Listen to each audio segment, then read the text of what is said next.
My name is Isla Carter, and I once believed my little bakery on Maplewood Avenue would sweeten the hearts of Savannah forever, until life's bitter debts nearly crushed everything I'd built.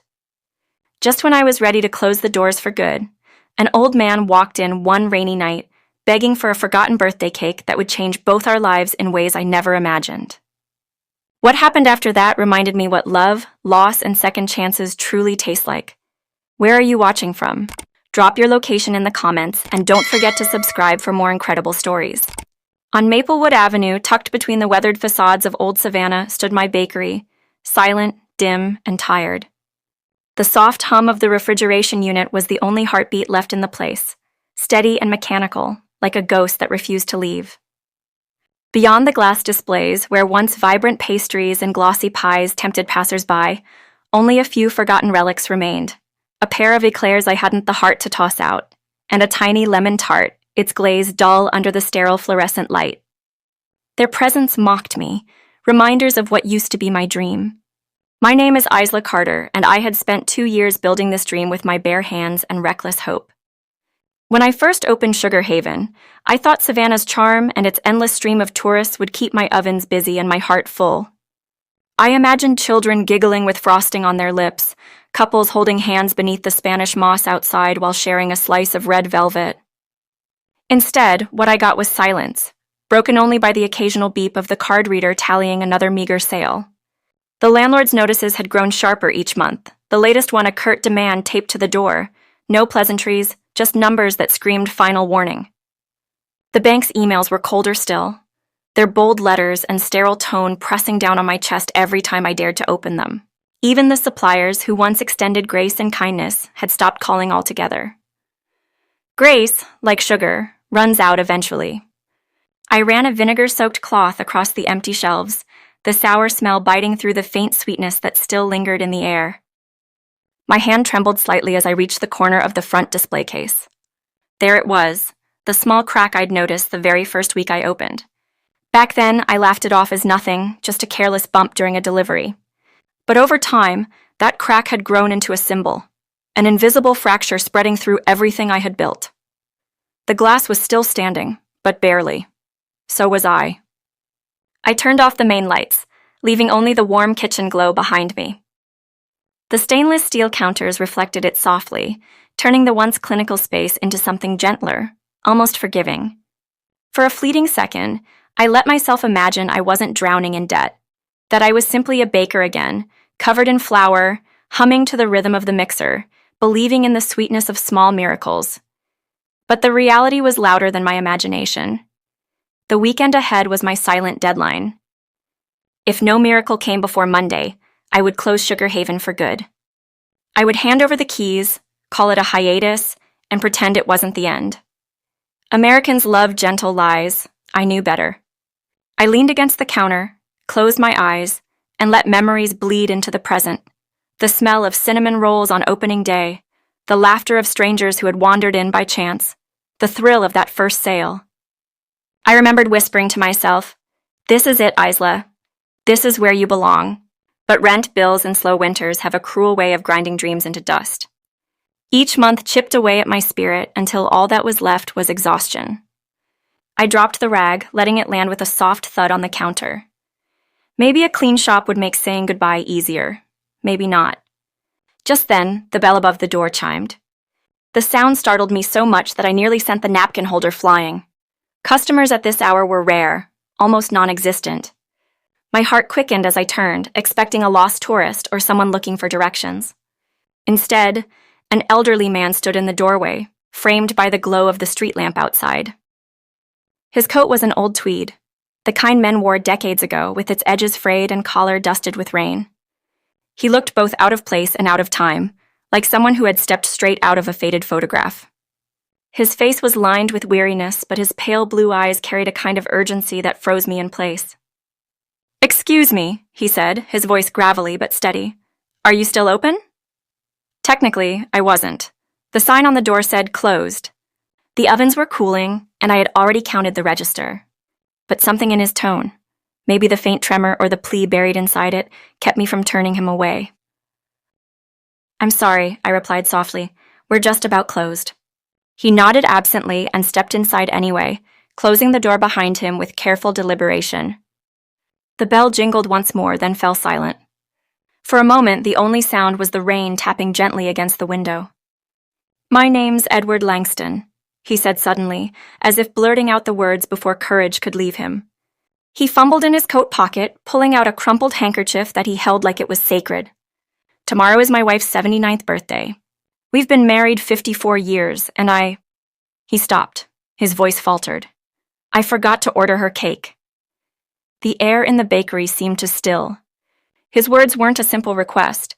They were an apology wrapped in shame. I could almost feel the weight of it pressing against the silence that hung between us. He looked so small standing there, his hat dripping rainwater onto the mat, his hand trembling as he clutched that handkerchief. "I walked half this city tonight," he continued, his tone breaking. "Every bakery I found was closed. The few that weren't said no. They told me I should have ordered weeks ago, that nothing could be done last minute, and they're right." His throat tightened. "But I can't show up tomorrow empty-handed.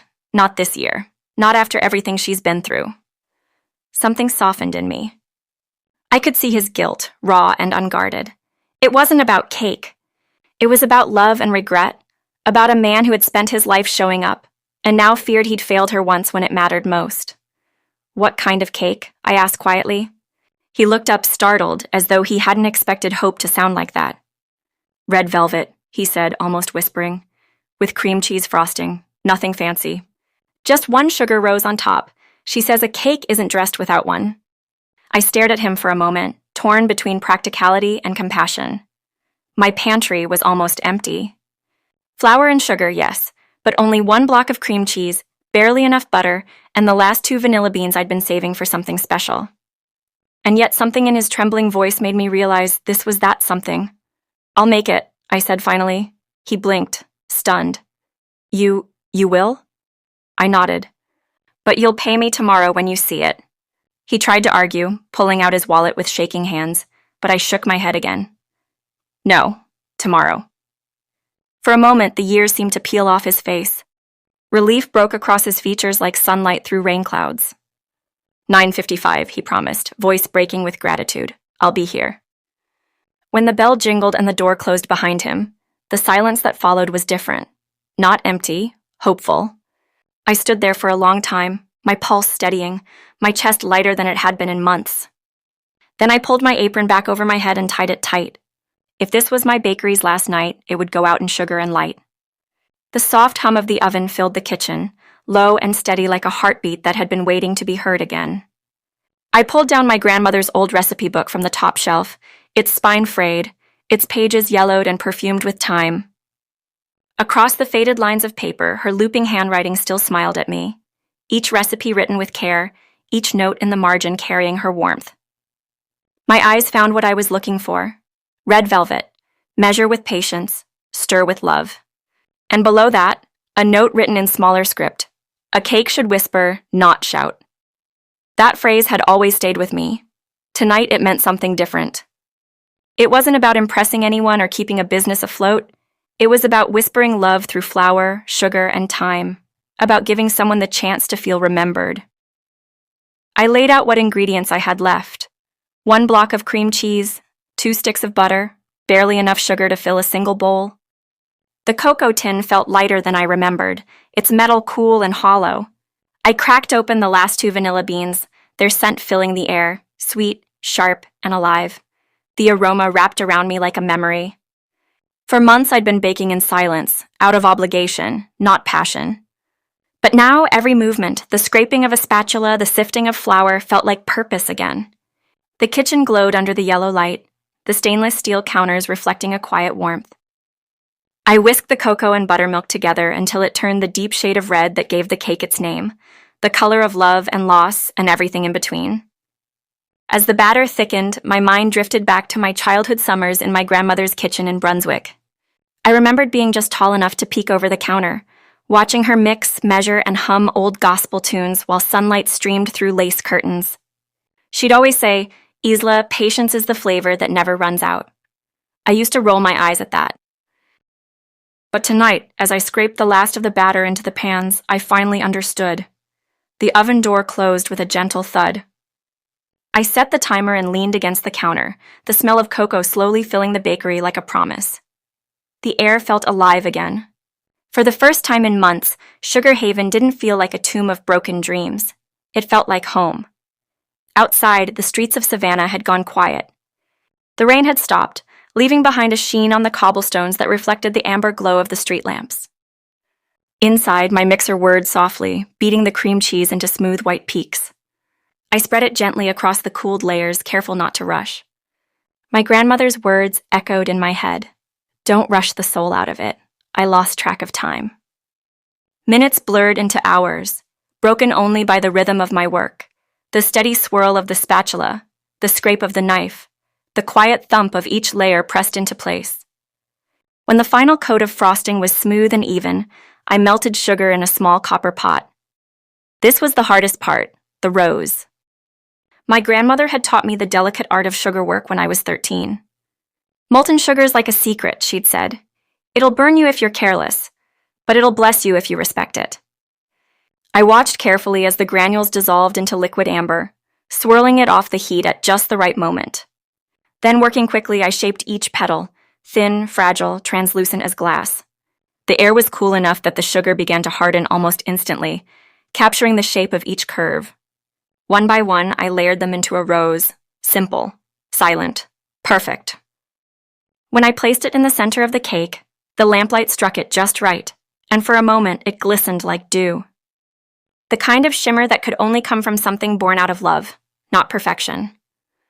By the time dawn brushed the edges of the window panes, my eyes were heavy, but my spirit wasn't. I stood there, gazing at the finished cake, a red velvet, smooth and gleaming under its crown of sugar rose. It wasn't just a cake anymore. It was a story told in layers, of devotion, regret, and hope reborn in buttercream. I tied the white ribbon around the box carefully, like sealing something sacred. For the first time in months, I felt peace, real peace. Even if I had to close the bakery on Monday, at least I had ended it on something that mattered. At exactly 9:45, the bell above the door chimed again. Edward Langston stepped inside, his steps cautious but filled with hope. His coat looked heavier now, still damp from the morning drizzle, and his eyes had that anxious gleam of a man who hadn't slept all night. When he saw the cake box on the counter, he froze. I lifted the lid slowly, revealing the gleaming white frosting and the single sugar rose resting proudly at the center. His breath hitched.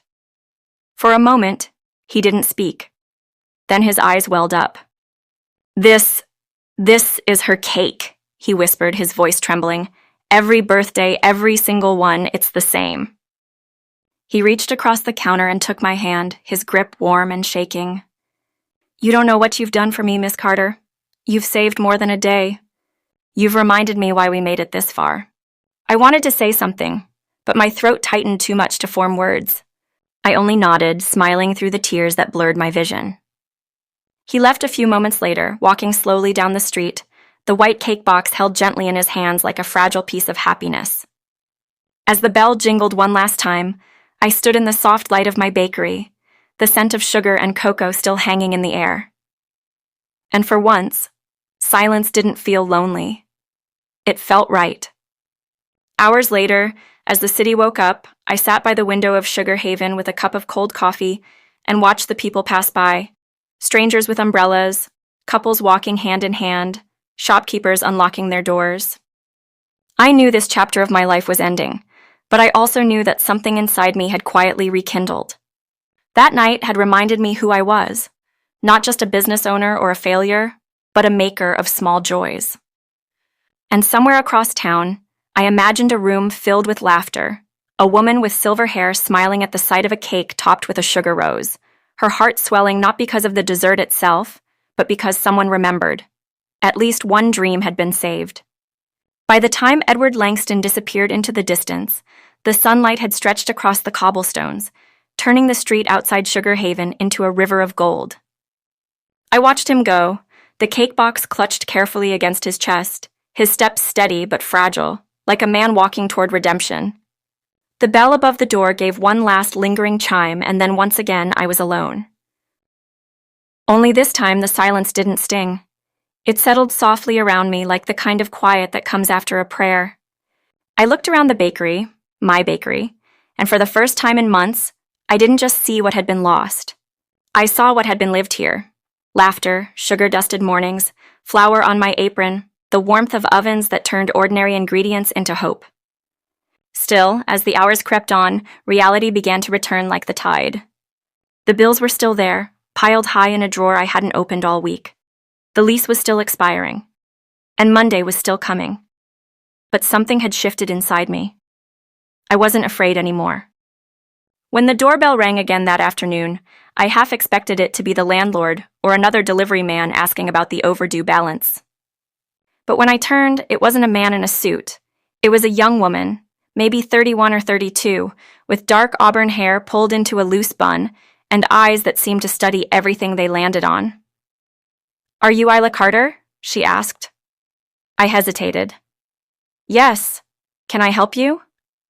She smiled faintly and stepped inside, brushing rain off her jacket. "My name's Lydia Langston. Edward Langston is my grandfather." My breath caught. "Oh," I said, blinking. "Is everything all right?" She nodded, and then, unexpectedly, laughed softly. "Better than all right. I just came from their house. I don't think I've seen my grandmother that happy in years." She walked closer to the counter, her gaze flicking over the chalkboard menu, the clean shelves, the faint aroma of vanilla still hanging in the air.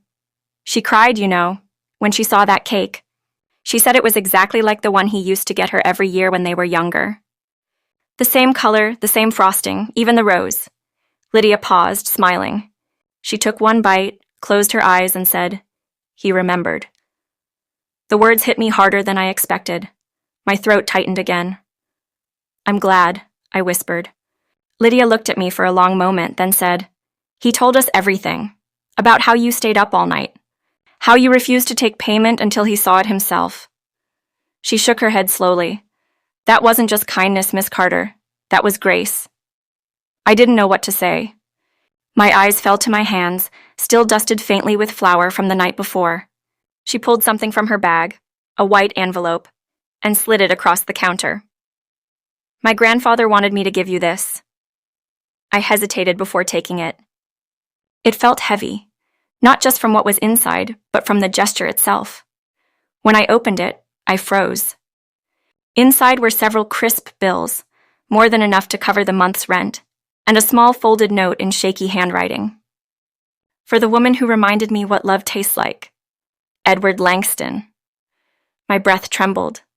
I pressed the note to my chest, feeling its weight settle right where the ache used to be. Lydia watched quietly, her eyes soft. "My family has roots in the food world," she said. "I'm a critic. I write for Southern Palate. You might have heard of it." I nodded faintly. "I have." "Well," she continued, "I'm not here in that capacity, but I want to help. I know how this industry eats people alive. I've seen too many good bakers lose everything not because they lack talent, but because they ran out of time or help." Her words hit too close. I didn't know whether to thank her or cry. "Your work deserves to be seen," she said simply. "The way that cake tasted, that's not something you can teach. That's heart. And people still care about that, Isla. Even in a world that scrolls too fast to taste things anymore." She glanced around the empty space. "You said this place is called Sugar Haven, right?" "Yes," I said quietly. Her smile deepened. "Then let's make sure it lives up to its name." Before I could respond, she reached into her pocket and pulled out a business card. "Lydia Langston, Senior Contributor, Southern Palate." On the back she had written in neat cursive, "You'll be hearing from me soon." When she left, the bell gave another small chime, and for the first time in months I felt something unfamiliar. Hope that didn't hurt. I spent the rest of that day cleaning the bakery, but this time, every motion had meaning. I wiped the counters not to erase the past, but to prepare for something new. I restocked ingredients with what little I had left, labeling jars neatly, polishing glass cases until they gleamed again. Even the faint crack on the display didn't seem so menacing anymore. It was part of the story now, like a scar that proved survival. That evening, I sat in the corner booth with my grandmother's recipe book open before me. I traced the faded ink with my fingertip and whispered, "Maybe we're not done yet." The following morning, the city buzzed as usual. I arrived at Sugar Haven just after sunrise, apron tied, hair up, heart light. The bell above the door jingled twice before I even flipped the open sign. "Good morning," a woman said brightly, holding the hand of a little girl in a pink raincoat. "Are you the one who made that red velvet cake for the Langstons?" I blinked. "Yes," I said slowly. "How did you—" "It's all over town," she said with a laugh. "Everyone at the farmer's market is talking about it. Said it was the best cake Savannah's seen in years." Behind her, another couple entered, asking for croissants. Then 2 students wandered in, phones in hand, saying they'd seen a post about the midnight baker who saved a birthday. I didn't know whether to laugh or cry. By noon, every seat was full. The air smelled like butter and sugar again. The hum of conversation replaced the silence I'd grown used to. People lined up by the door, and I moved like I hadn't in years, swift, joyful, alive. Later that evening, after the last customer left and I finally turned off the lights, I sat by the window again, watching the amber streetlights shimmer against the damp glass. My hands ached, my feet throbbed, but my heart was steady. There was a soft knock on the door. When I looked up, Edward Langston stood there once more, his hat in hand. I rushed to open the door. "Mr. Langston," I breathed. He smiled, his eyes twinkling. "I just came to see the miracle worker everyone's talking about." I laughed through the lump in my throat. "I should be thanking you. You gave me back my purpose." He shook his head gently. "No, Miss Carter.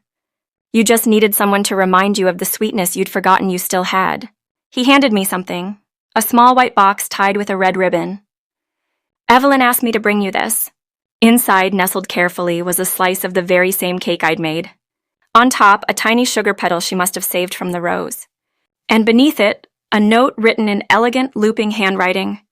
"Dear Isla, thank you for making me feel young again. You reminded my husband what love tastes like and me what hope looks like. Never stop baking. With love, Evelyn." Tears welled in my eyes, blurring the words. I held the box close, unable to speak. When he left, I locked the door, turned off the lights, and stood in the quiet glow of my little bakery. It was no longer a dying dream. It was alive, reborn through kindness, one act of compassion that rippled farther than I could have imagined. That night, as I wrote in my grandmother's book, I added a final line under her recipe for red velvet cake, for the Langstons, for remembering, for beginning again. And maybe, just maybe, that's what redemption really is. Not grand gestures or second chances written in ink, but small quiet acts that whisper through the dark and say, "You still matter."